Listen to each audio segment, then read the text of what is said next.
Train जलाई गईं, बसें तबाह की गईं और प्रॉपर्टी को नुकसान पहुंचाया गया। इंडियन फौज में भर्ती होने की नई स्कीम अग्निपथ के खिलाफ मुल्क में सख्त बैकलैश, मुल्क के मुख्तलिफ हिस्सों में पुरतशद्दुद मुजाहरे। आखिर इस नई स्कीम में ऐसा क्या है कि मुल्क में आग लग गई?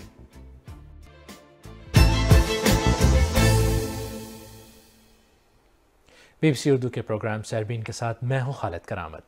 आज हम इंडिया में जारी एक नए क्राइसिस पर बात कर रहे हैं जो इंडिया की गवर्नमेंट और आर्म फोर्सेस के लिए एक बड़ा मसला बना। इंडियन आर्मी न सिर्फ मुल्क बल्कि दुनिया भर में मुलाजमतें देने वाला सबसे बड़ा इदारा है। आर्मी लाखों अफराद को रोजगार और अपने मुल्क को सर्व करने का मौका देती है, मगर आर्मी की नई रिक्रूटमेंट स्कीम के ऐलान के बाद लोग बहुत गुस्से में आए। इस ऐलान से पहले पेंडेमिक की वजह से पिछले कुछ साल से इंडियन फौज में रिक्रूटमेंट रुकी हुई थी। यानी ये तो उन लोगों के लिए अच्छी खबर होनी चाहिए जो फौज में भर्ती होना चाहते हैं। राइट? रॉन्ग। इस ऐलान के साथ ही मुल्क भर में वायलेंट प्रोटेस्ट शुरू हो गए। एक अंदाजे के मुताबिक इन प्रोटेस्ट में 700 करोड़ रुपए का नुकसान हुआ। अग्नि का मतलब आग होता है और ऐसा लगता है कि अग्निपथ ने तो मुल्क में आग लगा दी।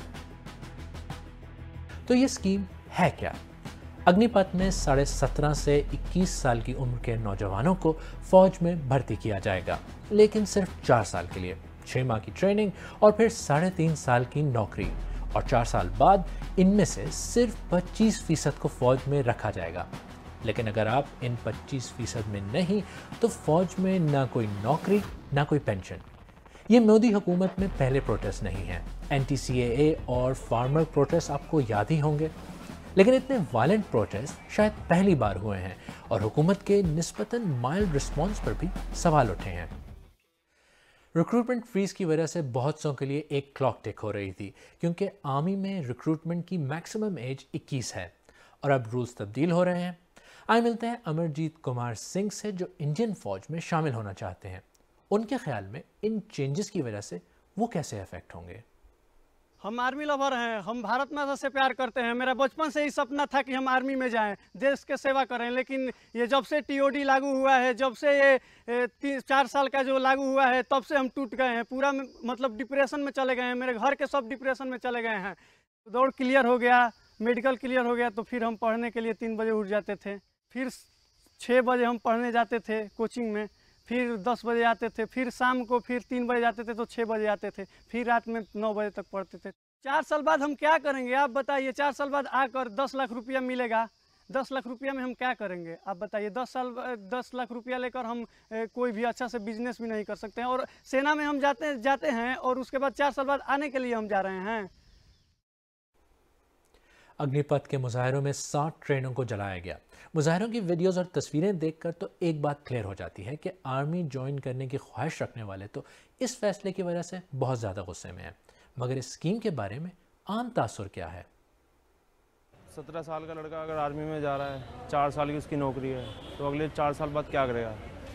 वही प्राइवेट में आ जाएगा, कोई इधर धक्के खाएगा, कोई उधर धक्के खाएगा। कोई से ना तो पेंशन का वो है, पेंशन मिलेगी, ना कोई से सिक्योरिटी है, ना इनफैक्ट मतलब इतनी अच्छी सैलरी भी नहीं है कि मतलब वो आगे चल के सर्वाइव कर पाए। अभी तक मेरा क्या था, माइंड सेट था कि मुझे लॉन्ग टर्म 10 साल 15 साल के लिए एक बार जॉब करनी है, उसके बाद मैं कंफर्ट जोन में आ जाऊंगा कि मुझे सैलरी मिलेगी, पेंशन भी मिलेगी, और उसके बाद मैं एक्स सर्विसमैन के कोटे में दूसरा कर सकूँ। बट वो माइंड सेट एक क्रिएट हो रखा है, तो इसको चेंज होने में थोड़ा टाइम लगेगा और थोड़ा कम्युनिकेशन अवेयरनेस हमें बढ़ाना पड़ेगा इसके लिए। इंसान अपने फ्यूचर को देख के कोई भी काम करता है, ठीक है। अगर हमारा फ्यूचर नहीं है किसी भी काम को करने में, हम चाहे तैयारी कर रहे हों चाहे पढ़ाई कर रहे हों, अगर हम जानते हैं यहाँ पे 1 साल 2 साल करना है तो हम उतनी अच्छी तरीके से तैयारी नहीं करेंगे। 4 साल में बंदा क्या ही करेगा, उसके बाद कोई सिक्योरिटी गार्ड लगेगा, कोई कुछ लगेगा, बस यही है। गवर्नमेंट का कहना है कि ये फौज को मॉडर्नाइज करने और नए चैलेंजेस का मुकाबला करने के लिए ज़रूरी रिफॉर्म्स हैं। गवर्नमेंट कहती है कि ये फैसला काफ़ी मशवरों के बाद रोल आउट किया गया है और इसके बारे में पॉलिटिकल रीजंस की वजह से गलत फहमियाँ फैलाई जा रही हैं और पब्लिक प्रेशर की वजह से हुकूमत को कुछ कंसेशंस भी देने पड़े हैं। सरकार ने फैसला किया है कि अग्निवीरों की भर्ती की आयु सीमा को इस बार बढ़ाकर 21 से 23 वर्ष कर दिया जाए। यह वन टाइम रिलैक्सेशन दिया गया है। इससे बहुत सारे नौजवानों को अग्निवीर बनने की पात्रता स्वतः मिल जाएगी। इसके अलावा गवर्नमेंट ने स्कीम के बाद नौकरी ख़त्म होने पर मुख्तलिफ इदारों के अलावा CRPF में जॉब्स के लिए 10% कोटे की अनाउंसमेंट की है और अगर सर्विस के दौरान किसी की जान जाती है तो उनकी फैमिलीज के लिए 1 करोड़ रुपए कॉम्पनसेशन का वादा भी किया है। बने भारत के अग्निवीर। और ये वो प्रेस कॉन्फ्रेंस थी जो पब्लिक में गुस्से को ठंडा करने के लिए इंडियन आर्म फोर्सेस की लीडरशिप ने डिफेंस मिनिस्टर के साथ की। आर्म फोर्सेस की लीडरशिप ने यह बात भी क्लियर की कि वो हुकूमत के इस फैसले के साथ हैं और अग्निपथ को रोल आउट करने के लिए तैयार हैं। वैसे इंडियन आर्मी का साइज और डिफेंस बजट है क्या? आइए इस पर एक नज़र डालते हैं। इंडियन आर्मी दुनिया की सबसे बड़ी आर्मीज में से एक है। इस वक्त इंडियन आर्मी में 14 लाख फौजी हैं। इस नई स्कीम में कोशिश की जा रही है कि इंडियन आर्मी में फौजियों की एवरेज एज, जो कि इस वक्त 32 साल है, उसको कम करके 26 साल तक लाया जाए।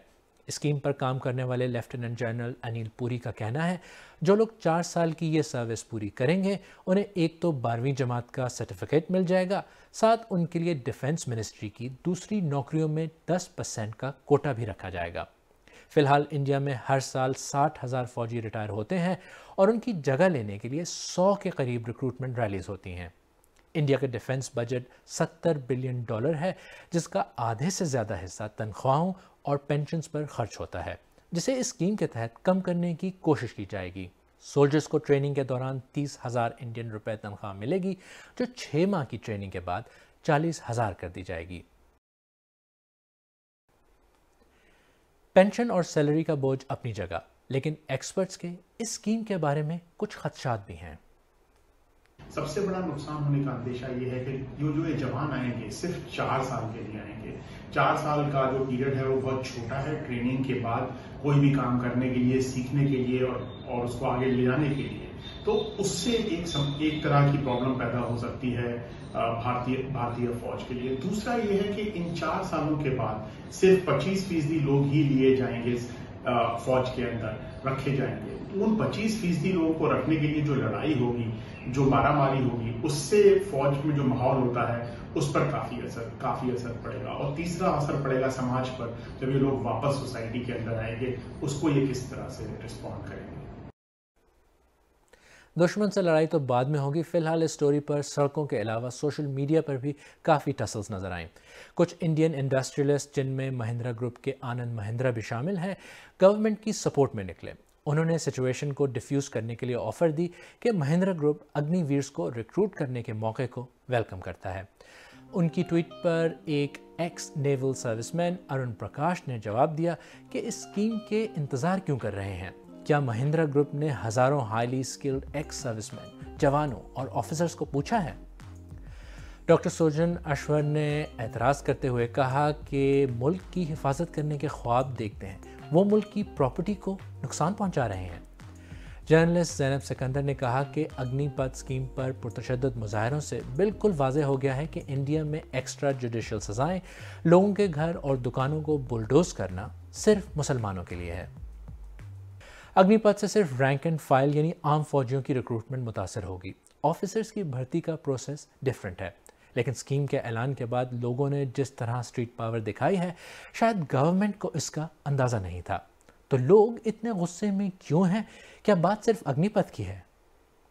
जिस तरीके की महंगाई, जिस तरीके की बेरोजगारी पिछले कुछ सालों में हिंदुस्तान में देखने को मिल रही है, उसका भी गुस्सा लोगों के अंदर भरा हुआ है। और आर्मी के एम्प्लॉयमेंट को लोग एक तरीके की स्टेबिलिटी से जोड़कर देखते हैं। उनको पता है कि अगर हमें ये नौकरी मिलेगी तो शायद हमारी जिंदगी बेहतर हो सकती है। उसमें छेड़छाड़, उसमें खलल शायद लोगों के अंदर के गुस्से के लिए ट्रिगर बना, और वो गुस्सा आपको वायलेंस के रूप में सड़कों पर दिख रहा है। चाहे कितनी ही बात हो ले हिंदुस्तान में हिंदू मुसलमान के बीच के तशद्दुद की, उनके बीच की नफरत की, वो अल्टीमेटली लोगों का मुद्दा नहीं है। अल्टीमेटली लोगों को रोटी चाहिए, उनको इज्जत चाहिए। कॉरिडोर्स ऑफ पावर में फैसला तो कर दिया गया, लेकिन गवर्नमेंट को इस फैसले के पॉलिटिकल कॉन्सिक्वेंसेस का सामना हो सकता है।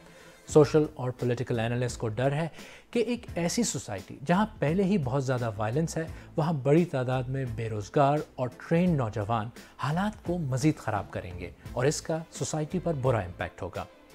इंडिया में डिसीजन मेकर्स को सोचना होगा कि फ़ौज को मॉडर्नाइज करने के लिए अग्निपथ या आग के इस रास्ते पर चलना ज़रूरी है।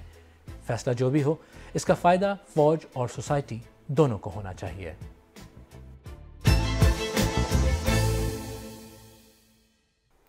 अगर आपको हमारा प्रोग्राम पसंद आया तो हमारे YouTube चैनल को सब्सक्राइब करें, बेल आइकॉन पर क्लिक करें और प्रोग्राम का लिंक अपने दोस्तों के साथ फेसबुक, ट्विटर वगैरह पर ज़रूर शेयर करें।